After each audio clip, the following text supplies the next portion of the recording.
All right, Mr. Speaker, glad to have you on the show. Hello? Yeah, you're there, right?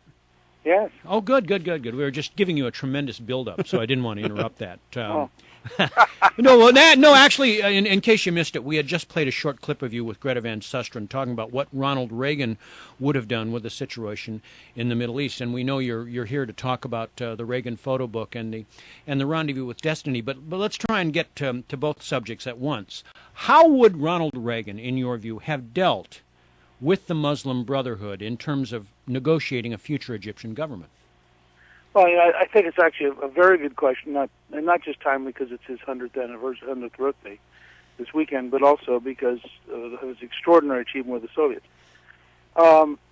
Reagan did not focus on the dangers in the Middle East in his administration. I mean, he focused entirely on the Soviet Union, and as a result, he did some things that, frankly, you can't particularly follow if you look at Iran or you look at Lebanon. Of course. But the model he used for the Soviet Union goes all the way back to 1947 when he first met a Stalinist who was a member of the Screen Actors Guild and who communicated to him one night after one of their meetings that he really wanted the communists to take over the U.S. and he really wanted the communists to lock up and execute people like Ronald Reagan.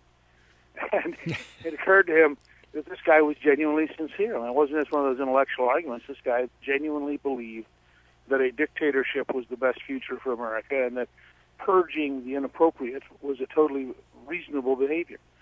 That got him to read, Lenin and Marx and to study the Soviet Union.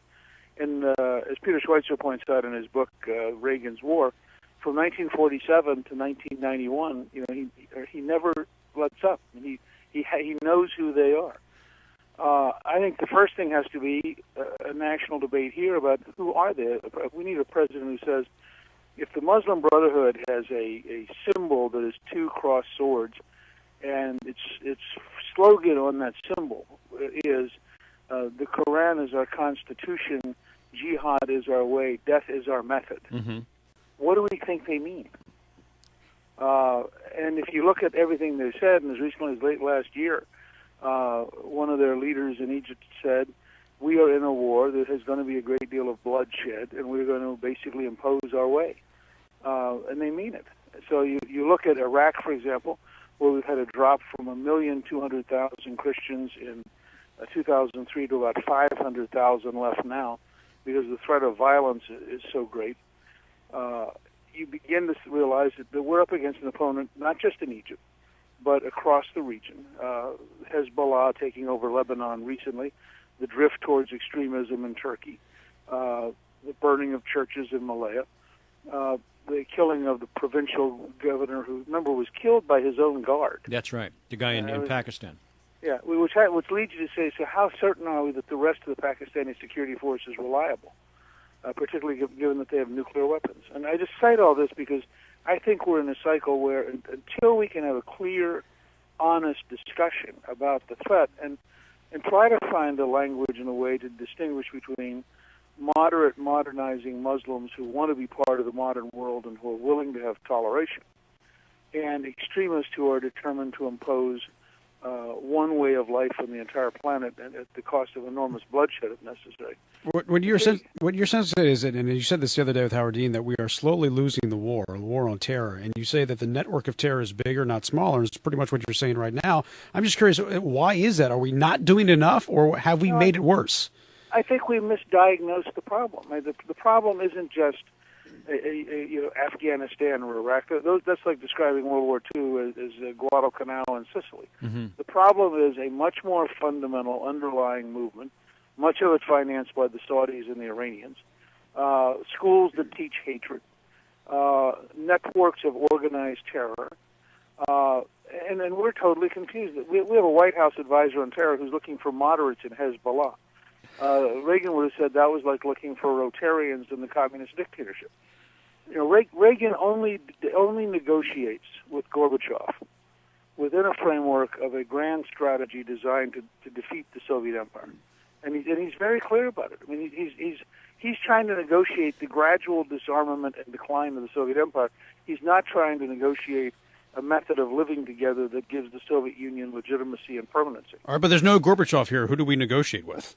Well, there was no Gorbachev when Reagan was elected. Reagan had to outlast Brezhnev, Andropov, and Chernenko, all three of whom died in office. Well, ironically, while Reagan, the oldest American president, was cheerfully going along with great health and surviving an assassination attempt, there were three consecutive Soviet leaders who passed away before they get to Gorbachev. I think you look for people, King Abdullah, in a sense, in Jordan. The King of Morocco is another example.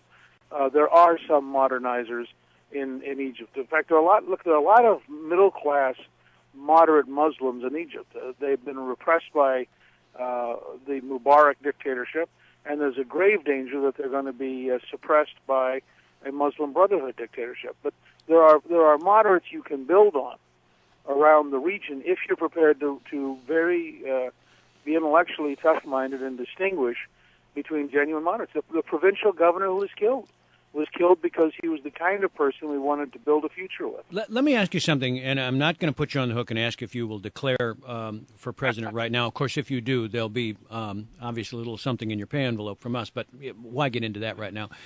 Let me ask you something. You seem to be the only potential candidate who is even talking about the Muslim Brotherhood as a threat, either domestically or in Egypt. Why is that? Why isn't this a larger theme in our discussions when the war on terrorism seems to be so global and expanding? Well, Clifton and I did a movie last 9/11. Yeah, we were talking about it. Yeah, called America at Risk, but the subtitle is The War with No Name. And you have to realize that this happened the night when I debated Howard Dean and George Washington. And I described radical Islamists, and he promptly broke into a hysterical defense of Islam, and he's not going to defame an entire people. Well, I didn't defame anybody. I described accurately people who are methodically plotting to kill us. We just convicted, or she pled guilty, a woman in Pennsylvania called Jihad Jane. Yes. Okay. Now, you might guess from the term Jihad Jane, she felt she was acting on behalf of Islam. She was a convert, and she was according to her confession, she was actively recruiting and plotting terrorists to commit acts of murder. They were overseas, but nonetheless, she was actively trying to recruit terrorists. If we can't even describe what motivated her, and we can't even, and currently they're so politically incorrect. There's an amazing 90-second clip in our movie where the Attorney General, under questioning by Congressman Lamar Smith, consistently refuses to use the word radical Islam. I mean, Lamar says, could this have anything to do with? Now, this is an Attorney General who reported about 3 weeks ago that we've indicted 126 people in the United States in the last 2 years for plotting terrorism. And just this morning, we've reported on the Homeland Security report that says Nidal Hassan was known to both the DOD and the FBI to be moving in this direction, and yet nothing was done. Well, and it's because it's so politically incorrect. A man who jumps up, yells, and this is in our movie. He jumps up, he yells, Allahu Akbar. Mm-hmm. He has in his wallet a card that says Warrior of Allah. He has been communicating regularly by email with an imam in Yemen who actively urges the killing of Americans. And he kills 13 Americans and wounds 33 at Fort Hood, and he can't say what motivated him. Well, the president gives a speech that never mentioned it. And let me tell you how bad it is.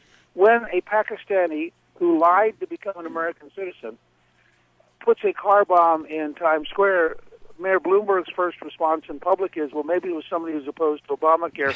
let's not jump to conclusions. But a lot of these same people are now criticizing Peter King for even wanting to talk about this under the auspices of a congressional hearing. That's why I think it's so important to get this out, and that's why I mentioned that this program, as far as I know, Mr. Speaker, is the only one that consistently talks about this, and it's hard to find guests of your status who are willing to come on and talk about it. Well, I think it tells you something that's very dangerous for America. It's as though we could not have described communism in explaining the motivation of the Soviet Empire in 1947, because it was decided. I mean, if Henry Wallace had won the presidency, maybe we would have in fact been so pro-communist that we would not even have been allowed to have hearings on this. And I think it's a serious question, and it leads you to realize you're up against non-state institutions that in the information age can be very powerful and very effective, and that require us to have, I think, totally new strategies. I'm very confident that once we confront who the enemy is, There's a scene in the movie where Callisto says, we have to have the courage to tell the truth, and we have to have the courage to act on that truth. Mm-hmm. And I think that really captures where we are. Once we have that courage, and once we have an honest national dialogue, I have no doubt that we can come up with strategies that will win. All right, tell us quickly about your new book about Ronald Reagan. Well, we were motivated by the movie we had made, Rendezvous with Destiny, and Callisto did most of the work, to be candid. It's a great, great photo book. It gives you it's sort of a coffee table kind of book, but it's also great to educate children and to show this is who he was, this is where he came from, this is what he and Nancy were like, this is what they accomplished, and also has a section at the back on how he made the movie, and filming in Poland and filming in Czechoslovakia and in France, as well as at the ranch, which is really one of the great educational moments for me after all the years of working with Reagan, was going to the ranch and looking around and getting a sense of who he and Nancy were when they were totally relaxed and totally away from it all. And I think people will find that it's a very attractive book, and it's a very fitting tribute to